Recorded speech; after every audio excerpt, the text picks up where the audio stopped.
نعود مرة أخرى مع التلميذ النجيب، أول ثانوية عامة مصر، أول دفعته، الأول على طول في كل حاجة يعني، وراجل مواليد 72 مش 72 صح؟ حصل. فصغير، لازم يعني يجي له جلطتين وذبحتين عشان نقدر ناخد كلامه في مصر. ربنا يستر. انا ما اضربش، انا مش عارف، مش فاهم. تمام، اتفضل. نعمل ايه في الإخوان؟ يعني دي اي مدير جاي للدوله يجب انه يعرف على المائده هيعمل ايه مع الناس دي، يعمل ايه؟ تحدي يعني، لانه الدنيا واقفه، لا عارف تعمل سياحه ولا عارف واي وزاره تيجي تتكلم يقول لك لا ما هو الاخوان امبارح، الاخوان يوم السبت فيه محاكمه ثاني يوم نعمل ايه مع الاخوان؟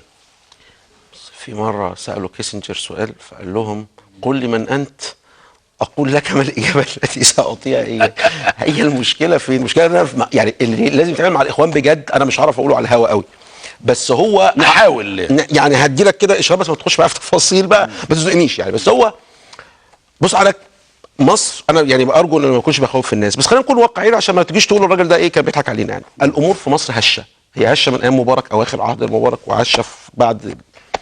احنا عاملين زي المركب كبيره قوي فيها ناس كتيره قوي قوي، اكتر حتى من قدرتها على استيعابها، بس مركب مطاط اي حد مع مطوه. احنا كل اللي احنا بنعمله ان قبل ما حد يروح موقفين، او مثلا لو خرم نحط صباعنا. بس ماشي حلو. انا عايز بس ايه الناس يعني تتابعني في المثل عشان الناس توصل. فاحنا مش يعني لازم يكون عندنا تصور. التصور ده قصه، لانه دول ناس بقى لهم 80 سنه. انا واحد من الناس وبقول اهو، احنا يعني انا اتخرجت من كليه الاقتصاد والسياسه سنه 93. كان الموتو الشعار بتاعنا انه يا اخواننا لابد من دمج الاخوان في العمليه السياسيه علشان نتنقل لقدام. ليه بنقول دمجهم؟ لانه ما ينفعش طول الوقت يكون عندك هذا الكيان اللي انت مش عارف هو ايه من جوه ولا اخره، وقاعد معطلك بقى، معطلك اقتصاد وفي فساد وفي مشاكل وكذا، كل شويه اصل في اخوان. فالزاعه احسن مبارك استخدامها، ده موضوع. بس انا عايز اقول حاجه مهمه بقى هنا. بس ساعتها لما كنا بنتكلم الغلطه حصلت فين؟ ليه انا النهارده بتراجع عن ده؟ ليه انا بقول لك لا بلاش دمج الاخوان؟ ليه؟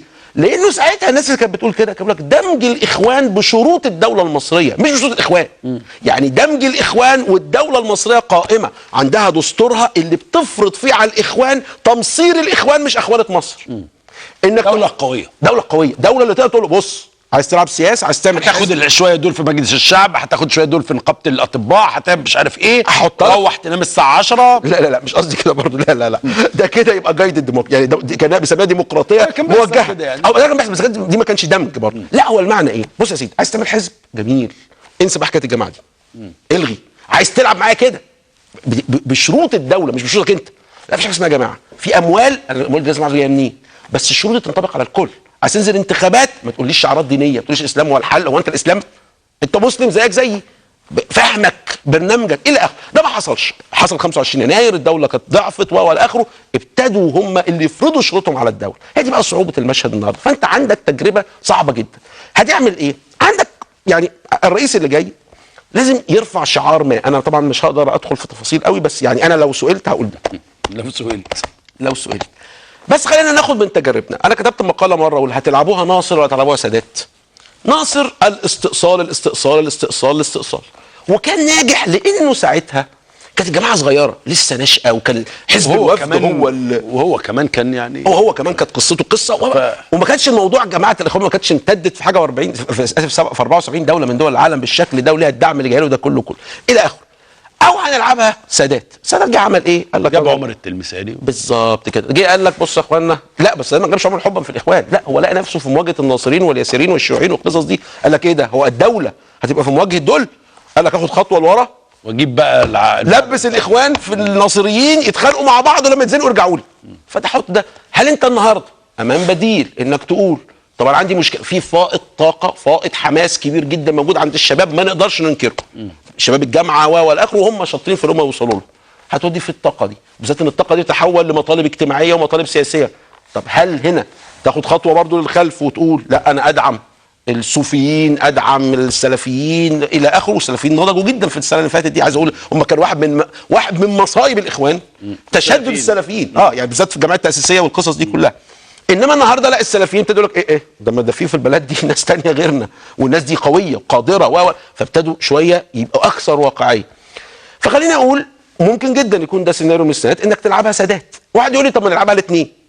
هقول لك هو انت مش هتعرف تلعبها سادات الحقيقه غير لما تفضل شويه ناصر. يعني اقصد لازم، يعني انا كان املي ان هم بعد الدستور. فانت شايف نلعبها ناصر مش شويه؟ شايف ما تقول هيلبسني في الحيطه هو هو استاذ بس عشان الراجل اللي بيسمع بس. لا هو انت مش انت لا معلش اقول حاجه، هو انت مش هتلعبها ناصر اختيارا. هو الحقيقه انه بعد الدستور كان في سؤال يا اخوانا، نزل الناس وباعداد كبيره، دستوركم انتهى، في دستور جديد، وخد بالك والدوله سايبه لكم خرم تشتغلوا منه، سايبه لك حزبك. ما هو الحزب لغايه دلوقتي ما اغلقش. اتنين، شعار رابعه ده وفقا للقانون المصري، ما هو الماده 86 من قانون العقوبات، لو دي جماعه ارهابيه يبقى ده شعار ارهابي، ممكن تقبض لمجرد انك انت رافع. يعني ممكن الدوله ما صعدتش غير لما انت بتنزل الشارع وتعمل رد فعل. فانت ما تخليهمش بقى، يعني عايز اقول هي ماشي خدت رد فعل كمان بتضلين يعني. وده صحيح يعني وفضلوا، وانا عارف ده، انا عارف بقى القصه من جوه.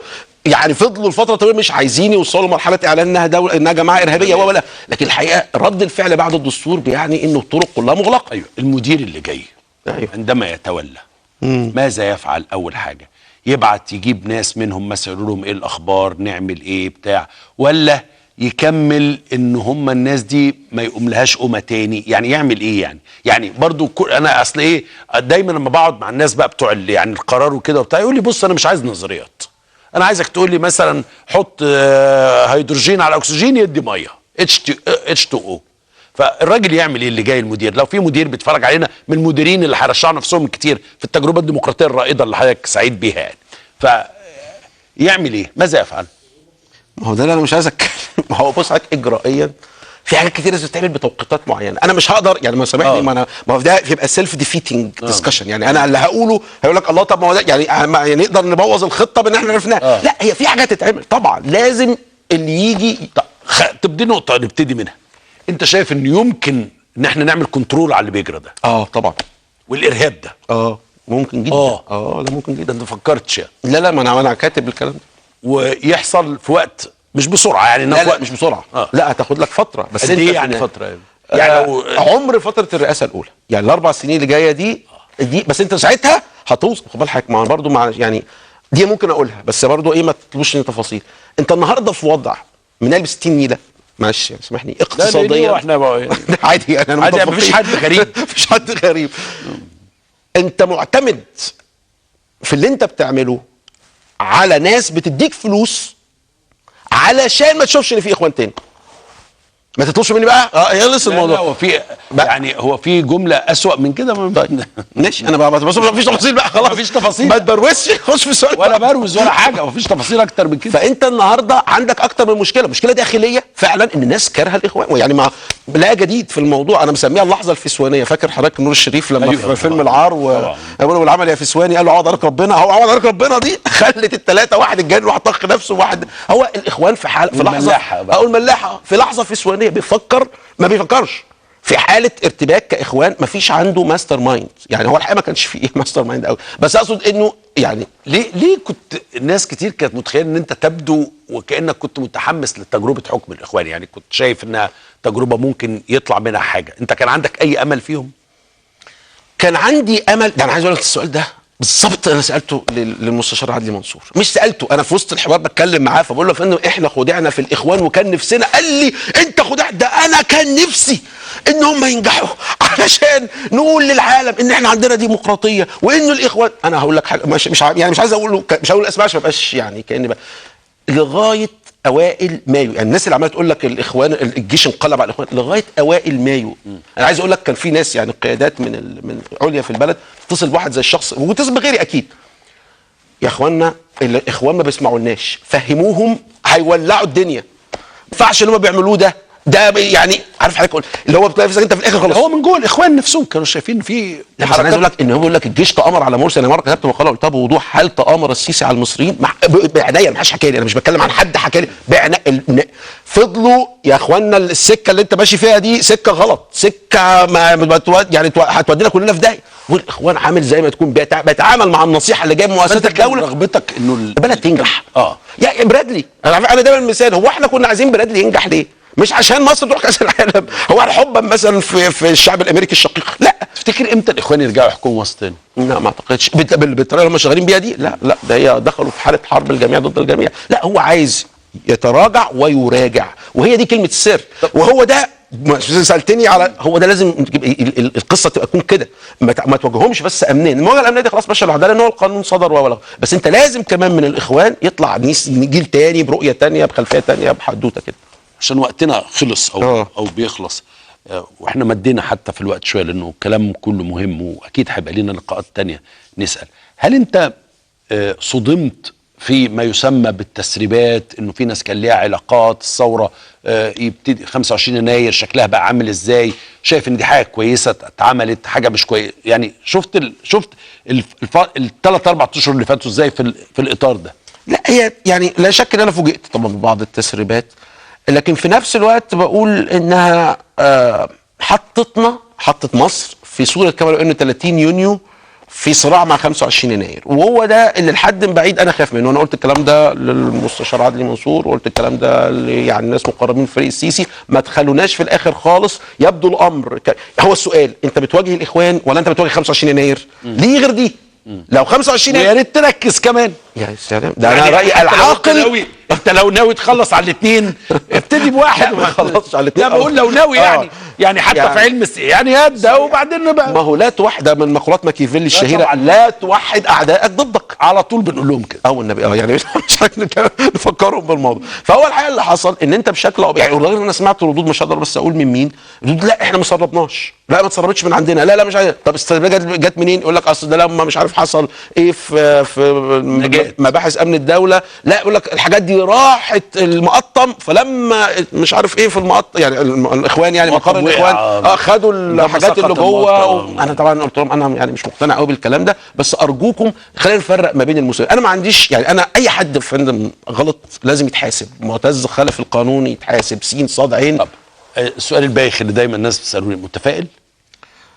ما انت اصل انت وقعت في حد بتاع السياسه فممكن يلعب بالالفاظ شويه. انا متفائل وظيفيا، يعني انا متفائل بالقدر خليني اقوم بوظيفتي، انما جو التخوين والشتيمه كل ما تطلع تقول حاجه حتى صباح الخير، حتى صباح الخير، يعني انت لو دخلت كتبت كوكو واوا على تويتر هتلاقي اخواننا المتوترين عمالين يقول لك كوكو واوا، ده اكيد كلمه كوديه عشان انت ناوي ابله فهيد.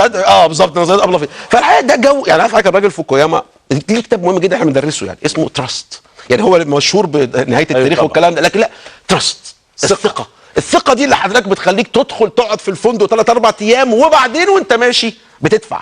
الثقة دي اللي بتخليني انا جاي اقعد مع العالم كله قايم على كده. بالظبط كده. هو الثقة دي رأس مال السياسة ورأس مال الاقتصاد انت عندك ثقة؟ لا مش عندي ثقة، ده انا قلقان انه هو اللي بيحصل لما حضرتك خاين وعميل وانا خاين وعميل وسين كلنا خونة وعملاء. طب ده يعني ده فرحه اسرائيل فين؟ عايشين في تنظيم كبير يعني. احنا في انا بقول يا اخوانا اللي بقول لهم ايه، انا اشك اذا انا موجود فاحنا كلنا بقينا انافد. بشكرك شكرا جزيلا، اكيد هيبقى في لقاءات. بنشكر طبعا قناه المحور ان هي يعني حبايبي معانا النهارده، ربنا يبارك فيك. اشكر بنشكرهم انه بيتيحوا لينا، بس ان شاء الله الاسابيع الجايه ان في مواضيع كتير ممكن نبقى يعني سعدني وشرفني، بس انا بخاف منك وبخاف عماد ادوني الامان في ايدي امينه. بشكركم شكرا جزيلا، وغدا حلقه جديده من قاهرة اليوم، ارجوكم ابقوا معنا. اليوم برعايه